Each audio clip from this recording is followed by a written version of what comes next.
Hi everyone, Crista Cowan here with another episode of the Barefoot Genealogist. Today we are talking about trimming the family tree. Now when we talk about trimming Christmas trees, we usually talk about putting things on. Today we're using the word trim in the sense of maybe taking things off or pruning or making it fit a certain shape. I get asked the question almost every single day in person or via email from many of you who say, who should I include on my family tree, or who shouldn't be included on the family tree? And so that's really the two main questions that I want to answer today. Who to include and who not to include on the family tree. Now, with that said, a lot of what I'm going to share is going to be my opinions, but I hope that you'll listen to the reasons for my opinions, and if you haven't formed a strong opinion of your own, at least consider some of the things that I'm going to share.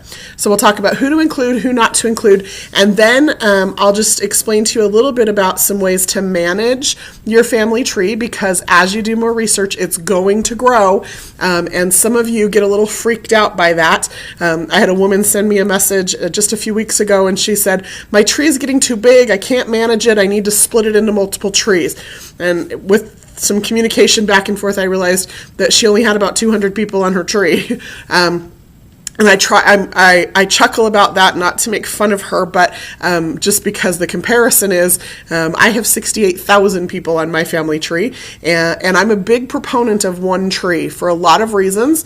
One of which is it's actually easier to manage when everything is in one central location, because you're going to find the more research you do, the more likelihood that there is some intermarriage, the more likelihood that there's some cross-community things happening throughout your family tree.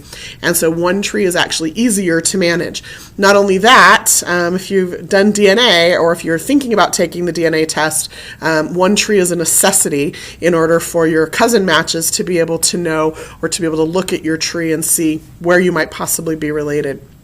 So I'm a big fan of one tree, and so we'll take just a quick look at some ways to manage the big tree, and then we'll wrap up by just talking about how to actually trim that tree if you've gone crazy in the past. We all have, myself included. So with that introduction, let's go ahead and dive in.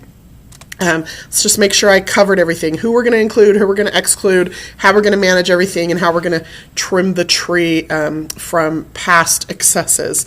So let's talk first about who to include in the family tree. The family tree traditionally, and in the minds of some people, is just this. Ancestors, right? And ancestors are actually strictly defined as your parents, your grandparents, your great-grandparents, your great-great-grandparents, and you keep going, right? And that's a really strict definition of a family tree. It used to be that it was biological only, that when genealogy first kind of became a thing, tracing bloodlines was very important to some people, and things have changed over time. So ancestors, you certainly want to include your ancestors. And of course, as you start thinking about that, you have 2 parents and 4 grandparents and 8 great-grandparents and 16 great-great-grandparents. That number doubles with every generation. And so you could keep yourself pretty busy and grow a pretty big family tree doing nothing but including your ancestors. However, that does not tell a complete family story. I don't know about you, but my life, if somebody was to tell the story of my life, it's about a lot more than just my parents. Yes, they were present and necessary for my birth. Yes, they played a very large role in my life and continue to do so, but so do my brothers and sister, and so do my niece and nephews, and so do my sisters-in-law, and so do my aunts and uncles and my cousins. And so kind of the next step in a family tree is to include the descendants of these people. So you've put your ancestors in. Now you want to include their children and grandchildren and great-grandchildren, and you make the decision about how far you want to go with that, right? So I've certainly included my parents' children and grandchildren, and I include my grandparents' children and grandchildren, and I've got my great-grandparents' children, right? But then you decide how far you want to go. I am one of those people who actually traces all descendants of any of my ancestors. So I have every one of my grandparents, children, grandchildren, and great-grandchildren entered into my database. Same with my great-grandparents. I have every one of their children, grandchildren, great-grandchildren, and now great-great-grandchildren entered into my database. I could go back to, and this is why I have such a large database. Some hear that 68,000 number and look at me like I'm crazy. But I go commonly back to like great-great-great-grandparents. And I think I've used this example before, so if you've heard me tell this story, just bear with me. But I have a third great-grandfather who was born in 1809. And I wanted to learn more about him and his life, and I got really excited about what I was discovering, and did a lot of research, and was able to actually accumulate enough research that I wrote a book about him with my mom. I did the research, my mom did the writing. And the really cool thing is that as we started investigating more about his children and grandchildren, I got kind of sucked in a little bit to what's happening with his posterity. I wanted to know where they all were and what kind of lives they led and what choices they'd made, and how his choices affected their choices. And it just ended up being like a 5-year project. But here's where we kind of ended up with that. He had 18 children, 98 grandchildren. I have not tallied the number of people per generation, but now in just 200 years, we're down 10 generations from him, and we have managed to identify about 8,700 descendants from this one man who was born in 1809. And it's really kind of cool to me to start to see, again, where all these children ended up. We have African American and Asian children now in the family because of people that married in. I think when I last took a look at it, we had descendants of this family living in every single one of the U.S. states and in 9 foreign countries. And that's really cool, kind of a cool thing. And so you decide how far you want to take it. I take it all the way. But at the very least, I would encourage you to include the children and the grandchildren of your ancestors. And it's more than just a curiosity. One of the reasons we do that is because it actually helps us understand if we're tracing the correct family structure, especially when you start getting back into the early 1800s and back into populations where they used common names. Understanding family structure helps you make sure that you're tracing the right family. It helps you know that you've got the right group of people, not a cousin who happens to have the same name and be living in the same place. And so that's understanding who those children and grandchildren were is important for that reason. Also, your ancestor, so the child that you descend from, if that's who you trace these people through, may not have a lot of information that was recorded about them. But one of their siblings may. One of those siblings may, on their death certificate, have that obscure piece of information you need to know what your whatever grandmother's maiden name is. So tracing the children and grandchildren of your ancestors, I think including them in your database is important. And probably even necessary. How much further you want to go, and if you want to start connecting with living cousins, that is entirely up to you. Now, I've also included here just a notation that you can include biological or adopted relationships. When those children are adopted, it becomes as if they are a natural-born child of that family. And they have all the same rights, and legally they have all the same rights as natural-born children. And so, that's important to do. Some people are the adoptee, and again, I get asked the question, well, do I trace my biological family, or do I trace my adopted family? And my answer to you is yes. Feel free to do both. They both will yield different experiences and different information, but both are a part of who you are and a part of your family story. Now, in your family tree, there is a place to note what those relationships are so that it's clear that those relationships are biological or adopted. If you click on edit on any person in your tree and then you come to this relationship tab, you can actually, you can actually change the nature of the relationship to reflect biological, adopted, step, foster, guardianship, right? There's lots of different options there.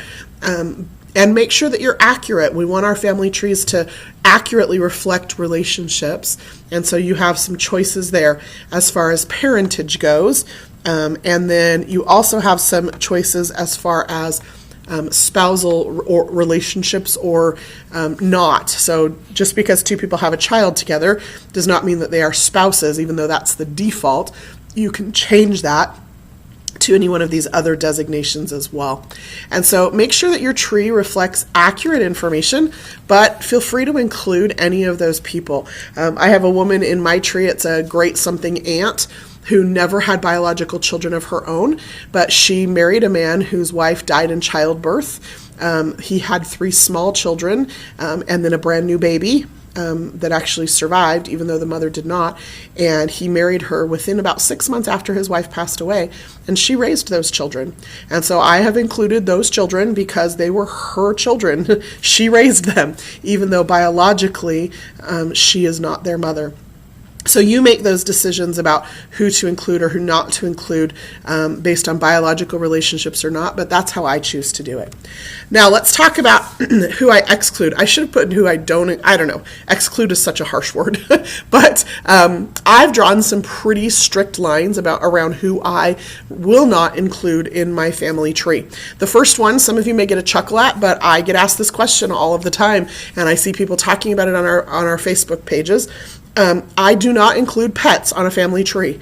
And I know some of you love your pets, maybe even more than your children, and I understand that relationship, but they are not people. If you want to create a separate tree, make it private and create a pedigree for your animal, you are welcome to do that. However, I do not include pets as children in families, and that's really important. One of the things that sometimes we get a little hung up on in the genealogy world is this is my tree and I can do whatever I want. And, you know, that used to be true when your tree was a piece of paper pedigree chart that you hung on a wall in your house and wrote things on and nobody ever saw. But we have a little bit of a social responsibility or a social obligation to each other now that this information is out and is public. A generation or two from now, somebody's going to come along and see your tree, particularly if your tree is public. If your tree is public and you pass away, your tree stays public and it stays out there on the internet forever. And if there's no explanation or no information there, it may just look like you had a whole bunch of teenage children that passed away. And so just, again, I don't want to make light of people who have strong connections to their pets. I understand that, like I said, but make a notation, right? I get that they're an important part of your family story. Maybe take a picture of or with your pet and upload that to your profile so that people understand that this is an important relationship. But adding them as children is not appropriate. Okay, the next category is fictional or mythological people. And again, I want to tread carefully because I know some of you have really strong opinions about some of the trees that you've managed to build or construct out of information that you've discovered from different places. But be really careful about who you're including in your tree. When we were all new at some point, and we all sometimes get a little click crazy and we want to attach things and follow and see how far it goes, and that's great, but make sure that the people that you're adding to your tree are real people, that they really existed, that they're not mythological characters, that they're not fictional characters, and even kind of in the same vein, just be careful that the people that you're adding to your tree are even, especially as you start getting back into, the 1600s and the 1500s, make sure that they, not just that they were real people, but that they're not an amalgamation of several people. I'll tell on myself. I have no problem doing that. I inherited a lot of my family history from both sides of my family. My mom had an uncle, my dad had an aunt, both did a lot of family history research. I inherited copies of that and mostly took what they had done or collected as truth because I trusted them and their abilities. And as I have tried to grow the family tree in other ways, I haven't always gone back to their research and validated it or verified it. Well, one day I was sitting and watching a historical program on television, and it mentioned a specific gentleman in the Tudor age, I believe, who was a sir or some kind of a nobility. And the name sounded really familiar. And so, of course, I open up my laptop as I'm sitting and watching television and pull up my family tree database. And sure enough, this guy's in my tree. And not only is he in my tree, but he's listed as an ancestor in my tree, like a great whatever grandfather. And I thought, well, that's so cool. And so now I want to know more about him, right, as I'm sitting and watching this program. And a few more minutes into the program, they mentioned that he never had any children. And I was a little bit stunned, and I thought, well, maybe I'm looking at the wrong person. And so I Googled it and pulled up a Wikipedia article about this guy, and sure enough, the dates all matched. Same guy in my tree that they were talking about, and he did not have any children. And yet here he is listed in my tree as this great whatever grandfather. And so I thought, well, dang it, now I have to remove him from my tree. But not only did I need to remove him, I needed to remove his wife, I needed to remove all of those children, and then I needed to find out how many generations down before I actually had accurate information in my tree. And I will tell you that took me probably, a good 2 or 3 weeks worth of time, several hours a day, trying to get that cleaned up, trying to make sure that I had accurate information in my tree. So, fictional or mythological people should not be included. Also, just be careful that the people that you are including are actual people who have actual, relationships that make it possible for them to be in the place in your tree that you put them. Okay, and then lastly, and I put this in italics because I want to just talk about it a little bit. It's not one of those hard and fast rules, but you decide how to apply it. I'll share with you how I have applied it. Don't include people in your tree that you're not related to. And here's why. I get messages, even though my tree is public, I get messages on a fairly regular basis from other Ancestry.com users who say, oh, I found this person in your tree and I have more information about them. Or I found this person in your tree, how are you related to them? And it's always a little bit awkward for me to say, oh, well, I'm not really related to them. I just got a little crazy about research in Harford County, Maryland, and they ended up in my tree. And so that's always kind of an awkward conversation. Again, it comes back to that concept of we have a social obligation to each other. Now that family history is online and we've put our trees out there and we're trying to make some of these connections, we have an obligation to be as accurate as possible and to make sure that we're participating responsibly in the genealogy community. And so I'll give you exact guidelines of how I do this. I include all of the children, grandchildren, great-grandchildren, and so on of all of my ancestors. I also include the spouses of those people. So, for example, my brother's wife is in my database, or my uncle's wife, or my aunt's husband. Those people are in my database, okay? But I do not have my aunt's husband's parents in the database because I am in no way related to those people, right? They are not a relationship to me. It may be my cousin's grandparents, but they're on the other side of the family. And so that's kind of the lines that I have drawn just to keep my own database manageable, and because I'm more interested in people I'm related to than in people that I'm not related to. And it doesn't matter if they're an 8th cousin 7 times removed, I'm still related to that person. I am not related to my, aunt's husband's parents and their siblings, right? So that's kind of the line I draw. Again, this is italicized because you have to decide what your lines are. I will give you an exception. I have, my 3rd great-grandfather's brother. His wife was from Harford County, Maryland, and her family was just really intriguing to me.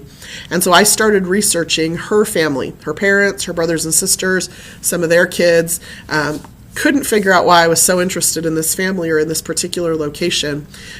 Interestingly enough, however, after about a year and a half of researching on and off on this particular family, discovered that 3 of the grandchildren in this family actually married back into my family. And so sometimes I collect little groups of people that are from communities where my family may be from, and very, very often, actually in almost every single circumstance where I've done that, I've been able to discover that these people have intermarried into my family, most often in multiple ways. There are a few counties in the U.S. that are like that for me. Harford County, Maryland, Carroll County, Arkansas, Hill County, Texas, right? There are just a few counties where the more people I research in that location, the more I come to discover there's lots of intermarriage between 7 or 8 of the main families in that location. And so sometimes I do research on those people just so I can keep them all straight, so that I know which person married into the family and which person is not the person that married in but is a cousin with the same name, and hopefully you start to understand how that works. And so that's the line that I have chosen to draw. Okay, let's spend our last few minutes just talking about managing all of this information, because that's the question that I get next whenever people are like, who do I include or who do I exclude? Well, then the next question is, well, how do I keep track of all of this? Hopefully you have a tree either online or in Family Tree Maker or both. For those of you who do not use Family Tree Maker is a desktop software program that syncs with your online Ancestry.com tree. So I can make a change online, or I can make a change in my software, and then I can sync those 2 programs so that they always have the most up-to-date and accurate information. Now, I do most of my work in Family Tree Maker, so that's what I'm most familiar with. I actually do most of it there and then sync it with my online tree. But there are a couple of little tips that I can give you, whether you're working online or in FTM, to help kind of start to feel like you've got a grip on this. The first one is, if you're using a tree online, use the pedigree view more often than you do. If you're feeling overwhelmed, everybody I've talked to that feels overwhelmed with the amount of information in a family tree is actually using the family view. So let me just show you what I'm talking about. When you come in to view a tree, and I don't expect you to be able to read anything on my screen. I've got it really tiny because I'm trying to prove a point, but you should be able to kind of see where things are and get a general feel for what I'm talking about, and that's more important. When you're viewing a family tree, so this is a 3rd great-grandfather, and the family view is the default view. Well, that's okay if you have lots of small families, but my families are never small, and the further back in time you go, the larger families you're going to discover. So this couple, this particular couple, George Cowan and Jane Kahn, they actually had 13 children, and so I cannot view their whole family, their children and their grandchildren, all in one view. It doesn't happen. And so sometimes one of the reasons that I hear people say they're getting frustrated or overwhelmed is because they're having to do lots of this, drag and scroll and look at stuff and then try to figure out where they are in their tree. And that just gets really overwhelming for some of you, and I understand that. And so my recommendation to you is use Pedigree View more often. Now, Pedigree View is just really simple, but look here, right? I can see George and Jane, and I can see all 13 of their children in this view.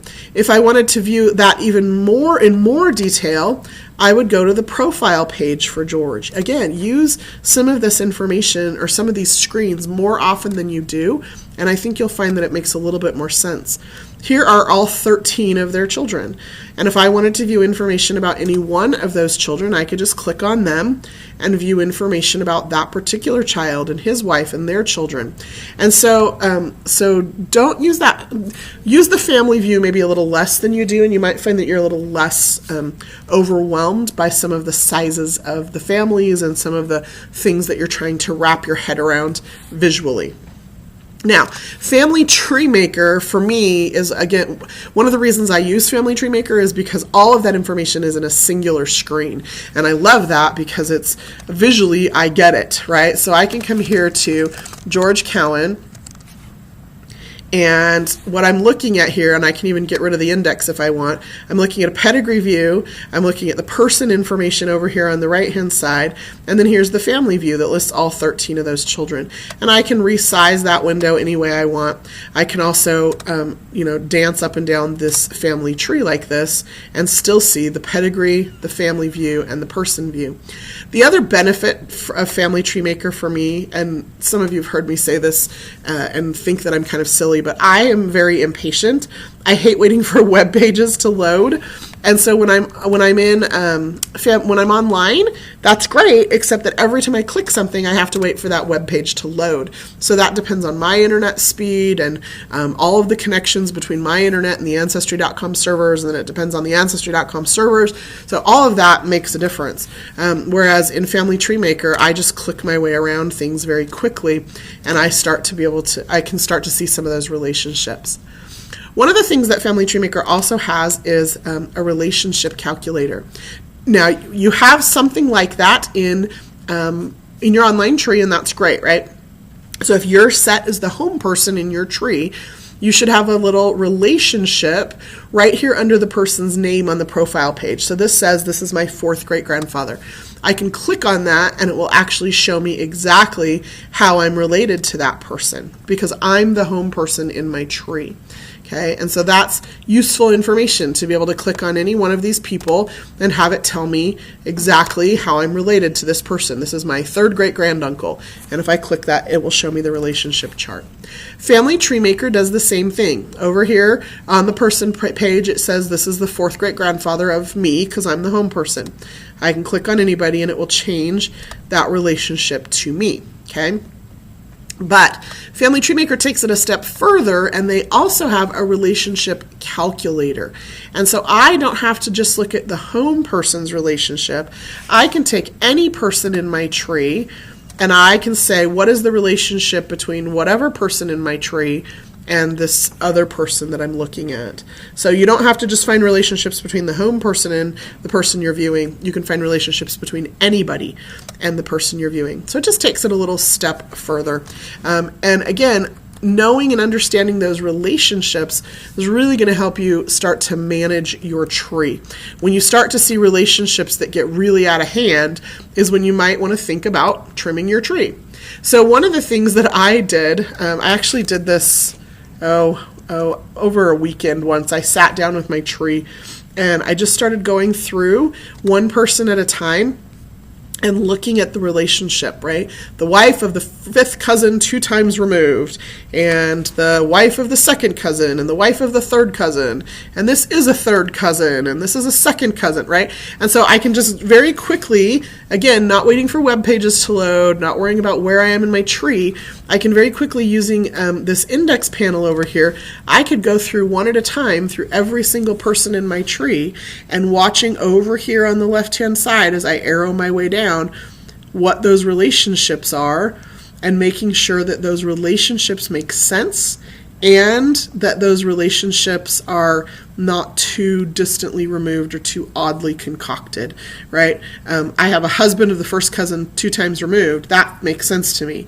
But if it said the father-in-law or the brother of the father-in-law of the 1st cousin 2 times removed, that might be a relationship I want to look at and decide if I still want to keep that person in my tree or not. So the Family Tree Maker just provides you with a really quick, easy way to check those relationships depending on how large your tree is.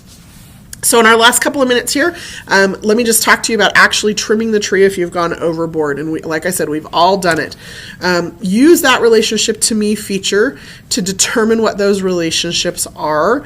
And if the relationship seems crazy out of bounds, then you're going to want to delete that person from your tree. However, before you do that, let me just give you a couple of words of caution. I would actually encourage you to disconnect the relationship before you delete the person, okay? So here's what I mean. If I come in here to my online tree, and let's come back here to George, and I'll actually show you one of these cousins I did a bunch of research for.